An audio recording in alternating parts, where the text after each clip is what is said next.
आपका होस्ट आपका मेज़बान नादिर शाह आपसे मुखातिब। आप देख सकते हैं कि प्राइम मिनिस्टर जनाब शहबाज शरीफ साहब जो इस वक्त गवर्नर सिंध कामरान टिसोरी साहब के हमरा गवर्नर हाउस में दाखिल हो रहे हैं।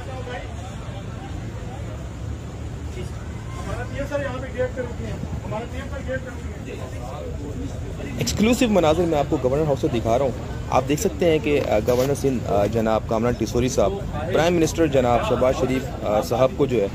वो तमाम तर जो गवर्नर हाउस में इक़दामात किए गए अवाम उन्नास की खिदमत के लिए, जिसमें बेल ऑफ होप जो है वो लगाया गया गवर्नर हाउस के बाहर, और राशन डिस्ट्रीब्यूशन, सेहत कार्ड, राशन कार्ड और दीगर IT कोर्सेज जो करवाए जा रहे हैं, आवाम की खिदमत की जा रही है, उस हवाले से जो है गवर्नर सिंध जो है वो प्राइम मिनिस्टर को ब्रीफ कर रहे हैं।